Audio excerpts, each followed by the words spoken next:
Welcome to LCAL Low Carb Ancestral Living with Pim Jansson. Today's guest is a worm advocate and founder of Cathy's Crawly Composters, which specializes in vermicomposting.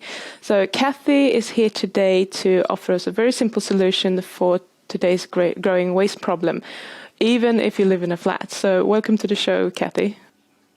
Thank you, Pim. I'm excited to be here. Thank you. So let me just start with asking you, how on earth did you get into worm composting? How on earth? Earthworms. Yeah. So, I saw a problem and had a solution. So this is what I'm advocating is indoor composting with worms. So I'm located in Canada, just close to Toronto, the largest city, and our landfill closed in 2002, and we started exporting garbage to the United States. Not a good solution, but a business, exchange. That's all. We were paying a lot of money for the privilege of sending our garbage to the U.S. And I had a solution. This is indoor composting with worms. So in the Toronto area or large urban centers, 6 million people, half living in condominiums, apartments, without space to do outdoor composting. So this is, done inside with worms. And so that's kind of how it came about. I had a solution and to a big problem, a big smelly problem. So how does one go from, we can't do composting because you're usually doing it outside and people here don't have gardens. So, let's just do it inside. How did you come up with that idea to start with? I would never even have thought about it because when you think compost, you think smelly, rotten food. Don't really want to have that inside, do you? Right. Yeah. Thank you. Great. So how it came about, as an avid gardener and composter, so I did compost outside. And then a teacher friend asked me to look after her worm bin for the summer. She had a worm bin in her classroom as an education tool. And she was going away for the summer and needed someone to look after her bin. That's how it started. So I looked after, I didn't really want to have worms in the house, but I knew the value of the worm compost. I knew that the final product was valuable. And it was actually a horrible experience. I had fruit flies and I didn't want to have worms in my house. Yeah. And, that was in 1993. And then, so I said, I'm never going to do this again. But I kept the worms alive for her, and I did get the soil, and it was great. I said I would just buy the worm compost if I wanted it again. Yeah. So that's how the idea initially came about. And then fast forward to 2002 and our landfill closing and me having a solution. Wow. Okay. So that sounds amazing. If we could do that inside, but I wouldn't have a clue where to start. So can I just go and dig up some worms in the garden and throw them in a box with food scraps, or what do I do? How do I get started? Yeah, great question. So, there are thousands of types of worms, so you do need a certain worm. Red wigglers are the optimum composting worm. Of the thousands of worms that have been identified, only 4 are optimum for worm composting. We're looking for surface dwellers. So you get a container, like just a plastic box with a lid, and you need some kind of bedding. So the bedding that you use inside would be shredded paper. Most people have, some of that around. Or you can use leaves, straw, cardboard, those kind of materials. And then the worms would live in that. And then you add in your food scraps from the kitchen, your peelings, your coffee grounds, tea bags, potato peels, banana peels, apple cores. And you put those materials in. The more you chop it up, the faster it breaks down, the more the worms can eat. And you rotate around, the worms eat all the material, and then you're left with the black gold. Black gold. Yeah, I like it. Okay, and so I have this box. Isn't the box ever going to get full? I just think you just throw things down. Yeah, good question. So, yeah. Oh, you're full of it, Pim. Like good questions, that is. So, so as the worms are eating the material, they reduce the volume by 80%. So yes, it does eventually fill up, where at one point, and what most people will do worm composting as gardeners. There's a few reasons. You want to look after some of your waste, and then that also turns into the beautiful black gold or fertilizer. So you want to take that material out. So then that's called harvesting. You're separating the worms from the compost. And how do you do that? Okay, so for the do-it-yourselfers that have just a plastic bin, you would dump everything on a plastic sheet, those that are comfortable with the worms. And they don't harm us at all, by the way. And then you put it in small round piles. The worms don't like the light, so they go down into the piles, scoop off the top, scoop around the sides. The worms go down into the pile. It takes about an hour or so to do. And once you get your worms separated, you would set up your new bedding, add the worms back in, and use that black gold, the fertilizer, the soil that they've created, on your plants and in your gardens. It's beautiful plant food. Sweet. That sounds awesome. So where can I get my hands on some red wriggler worms? So most countries have worm growers. So I would look for a reputable worm supplier, a red wiggler grower. Most countries have them. It's the challenge with the worms is exporting them and shipping them around. If people can get local worms, that would be best. Awesome. And I know New Zealand has worms, and Australia, Canada, US. I mean, there's worm growers around the world. Yeah. I'm just curious, if you have, let's say you have a bunch of worms, how many worms do you need, or how much do you need to get started? The red wigglers are a small species, so there are 800 to 1,000 worms, red wiggler worms in a pound, and you would start with either a 1 pound or half a pound. So I'll use a pound for easy math. Once established, the worms will convert half their weight per day in food scraps. So a pound of worms, half a pound of food per day, or 3 to 4 pounds per week.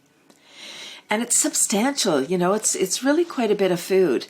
And some people might be thinking, oh, I don't create that much. It's amazing how much you do create. If you've never actually weighed your scraps or, collected it to look at how much you're actually producing, it's really quite amazing. And there may be others thinking, oh, I'm vegetarian or vegan and I produce a lot, really a lot of scraps. I would need more than a pound of worms. Either way, the amount of worms you have will determine how much food. So maybe you need more worms or less worms. Awesome. How long does it take for these worms to, let's say I have a pound of worms, how long do I have to wait until I have an amount of black gold? Beautiful. So starting in the fall, starting in the fall is the perfect time. I know we're on opposite ends here, but where you go over winter, where you're not growing. So I'm going to use Canada. Like if we start in the fall, or northern hemisphere, start in the fall, by spring it's a process. So we'll have black gold ready for spring planting. So then when we're going to plant our vegetable gardens or our flower beds, or whatever we're planting in the spring, we'll have that. The soil is ready and it's so beautiful. We have such a short growing season up here. It's, anything we can do to boost our yields and, do anything that we can do to have a bigger bounty in the shorter amount of time. And feeding the soil is the way to go, is the way to grow. Yeah. So, I only have to dig through those worms twice a year. That's pretty good, isn't it? Yes, absolutely. And there are systems. If people don't want to be hands-on with the worms, there are beautiful systems. I'll talk about two, one from New Zealand and one from Canada. So I'll start with Canada. So we have this one. It's called the Living Composter. It's designed as a stool. You know, engineers are so smart, so they design these all creative things where there's a problem, and engineer's like, yay, a problem, how can I fix it? So in Canada, we created a beautiful stool. So for people in a small space, classrooms, condos, you know, maybe office, small area, you can still do the worm composting. And it's, so it has 2 trays, starting with 1 tray, holes in the bottom. Same idea. It's not the system that makes it work. You still have to create the right environment, the paper and the food scraps. And when the tray fills up, you just set up the next tray, place it on top. There's holes in the bottom, so the worms will migrate up to the next level, and then leave behind their black gold. So you don't have to be hands-on once you get it going. That sounds awesome. So that's Canada. So that's the living composter. New Zealand has a beautiful system called the Hungry Bin. And this is really great for industrial use and bigger areas like cafeterias in schools, maybe office towers, office buildings, you know, cafeterias in offices and schools for sure. Hospitals, you know, who knows, like just larger centers. And it's on wheels. And everything falls down to the bottom. And it's, I haven't actually seen one of the Hungry Bins in process. I've seen videos and whatever. YouTube, yoo-hoo. Yeah. But that one is shipping around the world. So it's beautiful what the solutions that people are coming up with. And, That's you know, so cool. managing our food waste, you know, what I want to say, because we just had the climate conference in Glasgow, and climate is a big issue. It's a global issue. There's only one environment, and managing our food waste is one thing we can all do to help mitigate climate change. We all eat, and we all create a certain amount of scraps. Yeah. So what do you think that I mean, this is an issue that so many people are really concerned about. So what do you think that is that we don't do more composting? Is it just that we think that we need a garden, or we can't be bothered because we are inherently lazy, or what's going on here? Great. Yes. All of the above, really. I mean, it's so many things. There's so many issues. And it's overwhelming if we're listening to all the things. So what I would suggest for people is just pick something that bugs you and tackle that one thing. Be it composting, or, you know, taking your reusable bag, or I don't know, it's just simple things, walking more or biking more. You know, we just need to do things. But for as far as composting right now, it's so easy just to throw things away. So it's convenient. I think education is required. We don't know why we need to do better.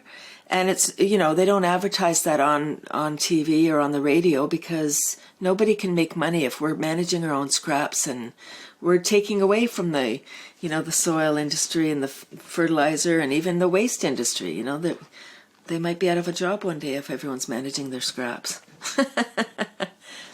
Hardly, Yeah. right? Well, yeah, exactly. Speaking of which, so how much do you think we could reduce the waste that goes to landfill if everyone was composting? Beautiful. So there's been studies, a few different places, I'm sure around the world are doing them, but in Ontario, they've done a couple of different areas, and they received the same kind of results, which is, and I think it's even modest, but 25, that the average Canadian family throws out 25% of their groceries. So for the visual, imagine that somebody brings home 4 bags of groceries, and they just leave one at the curb, which is 25%. You know, who would do that? It's just like so much money. Crazy. You know, but yeah. we buy lettuce and stuff. We buy our vegetables, and we're like, I'm going to make a salad, you know, with great intentions. And we do. We're not buying it just to support the grocery store. Nope. But, you know, we put it in the fridge and forget. We're busy. So we'll buy meals, or we don't see it. So we don't remember. Yeah, I'm guilty. I've done that many times. So something else that I know that you talked about, or we had a discussion about that off camera, was when you are growing your own food, you are less likely to waste it. Do you want to address that a little bit? I sure do, yes, absolutely. When you put all the effort in, you plant a seed, gardeners are so hopeful. Planting seeds, you don't get your harvest for months. You're planting it thinking, well, I'm going to be around for a few months anyway, because I got to wait for my plant to grow. So if you spend all that time, and it's so beautiful, you got to water it and, weed it and, tend to it, make sure that there's no bugs on it. So it's just beautiful. And you go out and look at your plant and then you watch it, it grows. Wow, there it is. Yay. Okay, hopeful. And then you tend to it, and you nurture it. It's like a little child, sort of. I mean, in a kind of, a whimsical way. And then, and then you eat your child. No, that's a bad imagery. Let's not talk about that. You've right, but you've tended to this little plant, and then you're like, wow. Then you get your say it's a tomato plant, and then you get your tomato, and you pluck that tomato, and it's still warm, and it's just wow. Of course, you're going to eat it, and you're not going to waste it. Yeah. So by doing some composting, you have your own soil. Most people eat some types of vegetables. You can grow that inside. You don't actually have to have a garden to grow a little bit of whatever. I'm mostly doing herbs personally, but I mean, that's fine as well. I'm not going to waste my herbs because I've spent a very long time waiting for them to actually grow. Yes, there's vertical gardens, and if you have a windowsill, you can have a pot, you can grow herbs as you're doing, or sprouts, microgreens. You can grow your, a little bit of lettuce. Oh my gosh, it's so exciting. And for the children, it's a beautiful connection to the soil and teaching them a life skill, which seems to have been lost with our convenience. Yeah, you told me something that I found very interesting with the lockdown and how people wanted to get worms for their children to grow so that they have something to do. That's pretty cool. All right. So yeah, I do school workshops and, educate the kids about having worms in the class. And when COVID started and we got locked down, there was a spike of interest as people were looking for, our schools were all closed. Everybody had their kids at home and they were working from home, looking for something, a little project. Won't this be fun? We'll have a little worm bin. And then as the time went on, as, a week, 2 weeks turned into 2 months, 6 months, it became more urgent. In Canada, we import about 60% of our food, 60. And so I think people started to realize, wow, when things happen with our borders and there's not as much flow of merchandise between, our grocery stores empty pretty quick. So people became more concerned about maybe we should grow a little bit of food. That's where, no matter how much space you have, you can grow something, which then will inspire you to think about, what more can we grow and how tasty it is and how you don't waste it. That's awesome. Okay, so before we are wrapping up here, is there anything that you want to add to this, like an elevator pitch or something why you feel so strongly that people actually need to look into this if we can?